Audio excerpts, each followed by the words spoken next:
Tay, and today I am finally going to be doing my VidCon review. I went to VidCon last week. It has officially been a week since the first day of VidCon, and so I thought I'd sit down and film this video and tell you my thoughts, give you some tips about the experience, and yeah, so let's get into it. So first of all, I'm going to start with the good stuff because, start out on the right foot.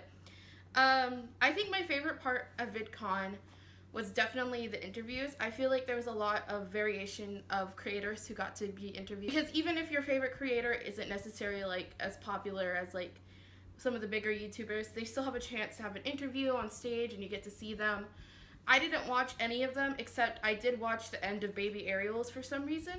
We were just in the expo hall and she was doing one, so we were like, hey, let's watch. And she seemed really sweet, actually. She seemed genuinely sweet and nice. I liked her a lot. And speaking of the expo hall, that was probably my favorite part of the entire thing was the expo hall. There's just so much to do and a lot of free opportunities. I auditioned for The Voice, and so that's really neat. I thought that was cool that you could just go in there and audition for The Voice in your free time. As well, I did some karaoke. I went and got some free fidget spinners, which I lost already. I lost all of them. I don't know. Won a free t-shirt from Famous Birthdays, but they didn't have my size, so I gave it to Danny. But yeah, so the expo hall was just really fun. There's a lot of cool stuff to do in there. I know that you could get slimed by a Nickelodeon, which I would have done if I wasn't so afraid of getting slimed. I know there's a NYX booth as well. I think they were doing makeup or something at the NYX booth. I'm not quite sure. And there was also so much merch that you could choose from. All the YouTubers had their merch there. I bought a Dan and Phil flower crown just because it's the most inconspicuous one I could find. But they had a lot of really cute merch and I wanted everything but money. And then my last thing on the good list is definitely safety. I felt very safe, and I think that's something that's very uncommon nowadays, especially at big events like this because of all the things that have happened recently. It's really hard to find a place where you feel really safe and just feel a really good sense of community and feel like everybody there has really good intentions. And I definitely felt that at VidCon. There was tons of security everywhere. There was tons of police officers. And even though that wasn't exactly great for some people, I know there was a lot of people who had bad experiences, which I'll get onto later. I felt really safe. Also, there was a bunch of security dogs, and the security officers who had them were really nice and would let you sit down and pet them, and they were telling us their names and stuff. It was great. I mean, that was the best part. So now I'm gonna get onto the bad, and in the bad there's just one main thing really that I had a problem with, and that is the meet and greet lottery. The whole point of a meet and greet is to meet your favorite YouTubers and take a picture with them, give them have a small chat with them, and then move on and you get to meet them. That's awesome. But I think that VidCon is almost there to figuring out how to do it, but it has a lot of kinks that need to be worked out before it's perfect. The problem that I saw is that a lot of people who put certain YouTubers as their last choice got their band to meet them. And that just made for a lot of real fans who put them as their first choice on their list not able to meet them. And I think the biggest place you could see that was definitely with Dan and Phil, because they were supposed to meet 250 people, and I think over 500 people showed up to the meet and greet, and that's where the cheating begins. Basically what people were doing was taking their band, because what happened was you would get a blue and white band for $230. And if you had that band, all you need to do was find a sticker that had the number 15 on it. You'd peel off your sticker and put the 15 on there. I didn't do this personally. My friend did. I did not. I did not want to get kicked out of VidCon. I did not want to meet Dan and Phil that bad. So I just didn't do it. I could have, but I didn't. But it was just really easy to get around. And so there was a lot of people there. And like I said, my friend did it, so I was in line with him. And I was just being the chaperone because he's under 18. I wasn't going to meet Dan and Phil at any point. But a lot of people I know who were ahead of us had bought their wristbands or did the whole sticker switch thing. So they hadn't actually gotten Dan and Phil, but they got to meet them anyways. And security kind of caught on to that.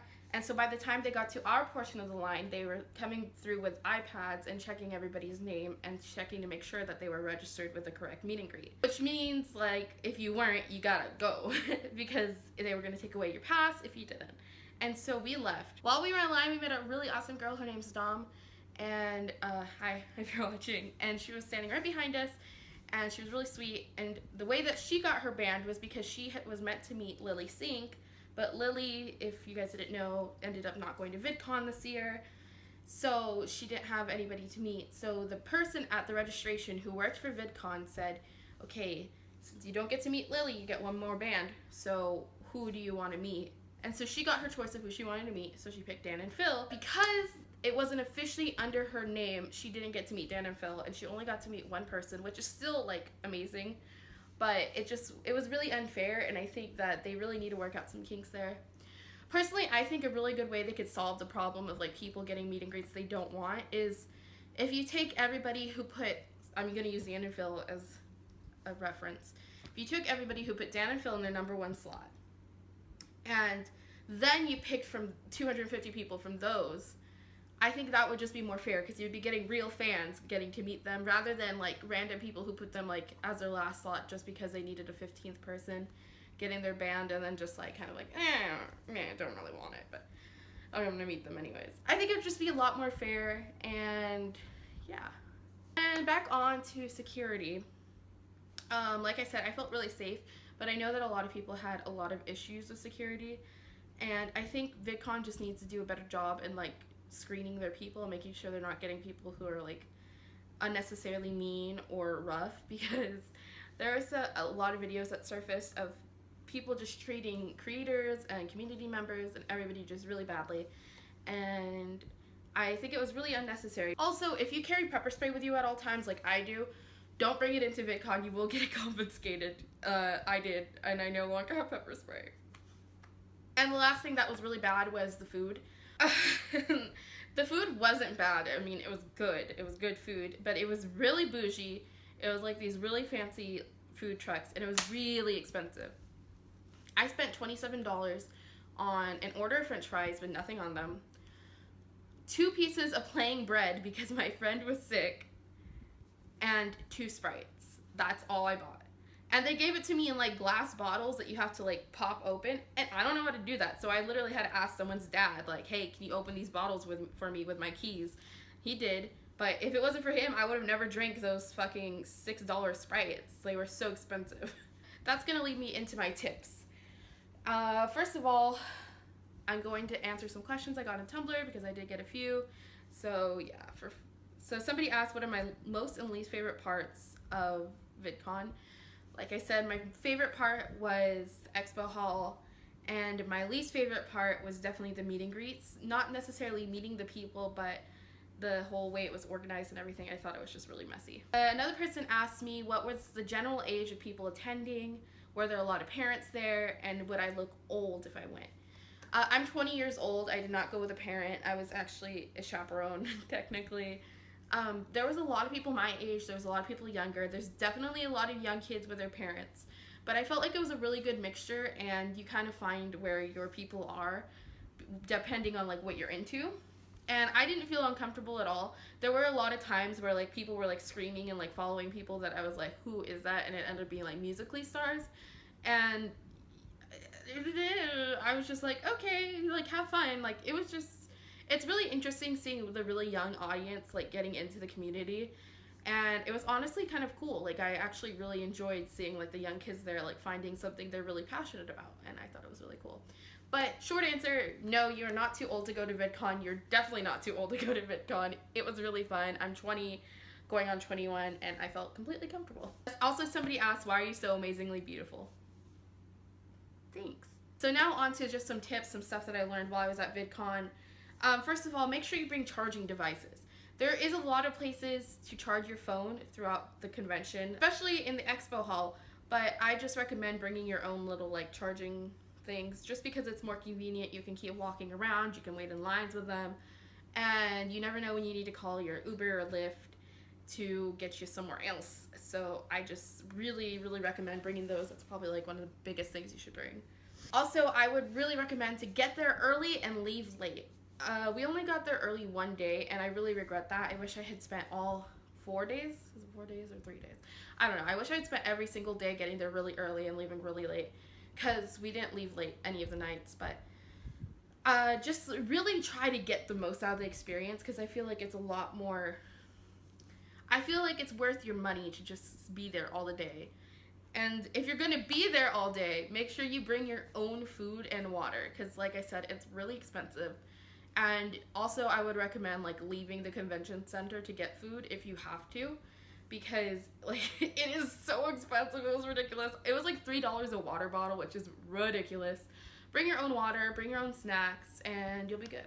Also, I would recommend taking like some vitamin C or something before you go, because there's gonna be sick people there, people who fly in from airports, and they're gonna get you sick. I came home sick, but that was because I was with Danny. Thanks, Danny. This is something I really want to stress. Make sure you research what pass you're buying before you buy it, because there's 3 different tracks you can go on. You can go on to the community track, the creator track, or the industry track, and they vary in prices and they vary in perks. And so I personally got the community track, even though I think I would have benefited more from the creator track. I just did the community just because it was my first experience. I kind of just wanted to test the waters, but next year when I go, I'm definitely going to get the creator track one. The only thing you don't get with a creator track is meet and greets, but like I said, I wasn't really interested in meeting anyone anyways. I'm more interested in learning how to create better content and stuff like that. So just really research into like what you're into and what YouTube is for you, and you'll be good. And this one also has to do with the meet and greets. Don't cheat even though it's tempting. It's honestly not worth it. I know it's really unfair when you don't get to meet your favorite person, like your favorite creators and stuff. It sucks, but it's just not worth it, especially if you get caught, because you're gonna get banned from VidCon and you'll never get the chance to meet them ever. Well, unless you like see them on the street or something, I don't know. And there's just so many other ways that you can meet them just walking around if you like really spend your time wisely. And honestly, I feel like the meet and greets are kind of hyped up anyways. Maybe I'm just saying that because I'm bitter and I only got to meet one person, even if she was amazing. I met Ingrid Nilsson, by the way, but that's going to be in my vlogs. More of my personal experience will be there, but this is kind of just like talking about how VidCon was and like what to expect. But yeah, definitely don't cheat your way into the meet and greet system. It doesn't work out for anyone. And I'm sure that the people working for VidCon really don't appreciate it, and they work really hard, so yeah. I don't know if I said this already, but bring your own water. Like, it's really important. You're gonna get dehydrated. It's pretty warm in LA. Hot for some people, I don't know. For me, it was like really nice out, but it was pretty hot, and the last thing you want is to get dehydrated at VidCon and like pass out, and then everybody's like looking at you and you're like that person who passes out at VidCon, so just don't. And I think my last piece of advice is to make friends, be friendly. I met a lot of really cool people in lines because that's what I did most of the time, was sit in lines. That's pretty much all I did. But I met a lot of cool people through just sitting in lines, and there's a lot of really friendly people who just want to talk to you and talk about like your life and what you do, who you watch, all that kind of stuff. And I think that's probably the best part of VidCon. It's all about the community, and it's all about meeting people, and it's all about making new friends. And also you'll get some new mutuals on Twitter and stuff, so yeah. And that is all for my review on VidCon. If you want to see more about my VidCon experience, I'll be uploading my vlog really soon. I'm just waiting for some footage from Danny's phone that I need to put in there. But I will be talking more about my own personal experience in that video, because this video is kind of just like a cheeky review in case you're wondering if you should go to VidCon 2018, which you definitely should. I will be there. We can have a meetup outside of like the bathroom stalls, because there's gonna be like 2 people there, but it's fine. So yeah, thanks for watching, and I'll see you soon. Bye. I hope this works.